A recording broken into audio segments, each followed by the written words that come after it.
बदलापूर अत्याचार प्रकरणात जनप्रक्षोभ उसळला आणि राज्यभरात या प्रकरणाचे पडसाद उमटले। मात्र अजूनही मुलींवर अत्याचाराच्या घटना सुरूच आहेत। बदलापूर, अंबरनाथ आणि जळगावमध्ये नव्यानं समोर आलेल्या घटनांनी मुलींच्या सुरक्षेचा प्रश्न पुन्हा एकदा ऐरणीवर आलाय।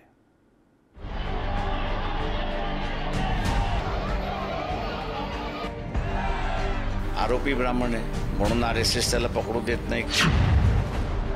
सीसीटीवी फुटेज किसने गायब किया? जो सिपाही है उनको बचाने के लिए, क्या उसके पीछे और कुछ रहस्य है? आप देख लीजिए।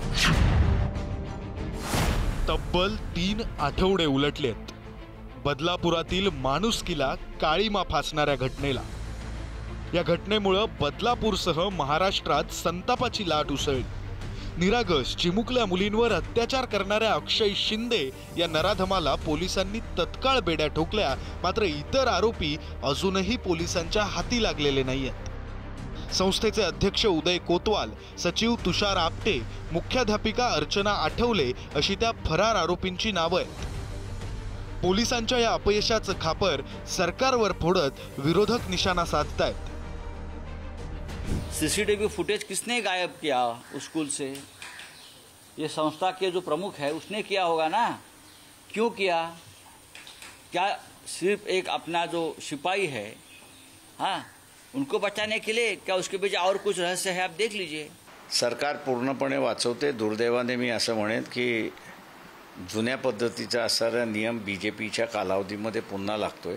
आरोपी ब्राह्मण आहे म्हणून आरएसएस त्याला पकडू देत नाही का याचा खुलासा आरएसएसनी करा, मोहन भागवतांनी करावं। त्यांनी इश्यूज केले आहेत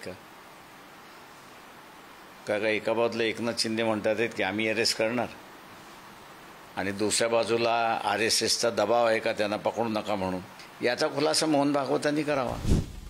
नराधम अक्षय शिंदेनं चिमुकल्यांवर अत्याचार केल्याची घटना ही 12 ऑगस्टला उघड झाली। पीडित मुलींच्या पालकांनी नराधमाविरोधात तक्रार नोंदवण्यासाठी तत्काळ पोलीस ठाण्यात धाव घेतली।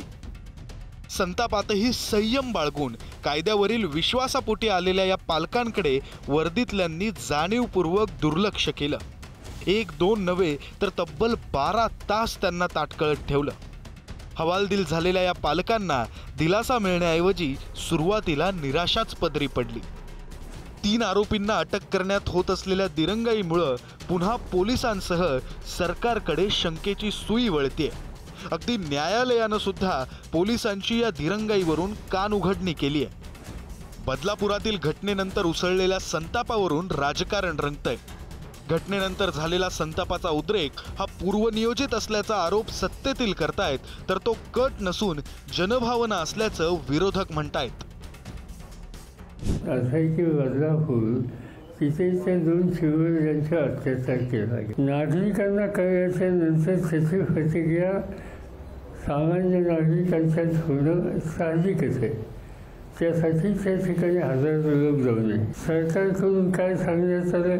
बाहेरनं माणसं आणण्यासाठी। कुणाला म्हणजे कोण कशाची बाहेरनं माणसं आणणे? लोकांच्यात आलेली चीड व्यक्त होणं ही सुद्धा लोकशाहीच्या चौकशी बसून होत असेल तर ते काही चुकीचं नाही। शाळेतील तोडफोड प्रकरणी पत्रकार महिलेला चौकशीसाठी नोटीस पाठवण्याची घाई पोलीस करतायत। मात्र शाळेतील सीसीटीव्ही फुटेज नाहीसे करणारे आरोपी मात्र काही हाती लागत नाहीयेत। एकूणच मूळ विषयाला बगल देण्याचा, चोर सोडून संन्यासाला फाशी देण्याचा प्रयत्न सुरू आहे का? पोलिसांची भूमिका दुटप्पीपणाची आहे का असा सवालही नागरिकांना पडतोय। त्याची उत्तरं आरोपींना बेड्या पडल्यानंतरच मिळतील, पण त्यांच्या हातात बेड्या पडणार कधी? किती प्रतीक्षा करायची? रशीद इनामदार, पुढारी न्यूज।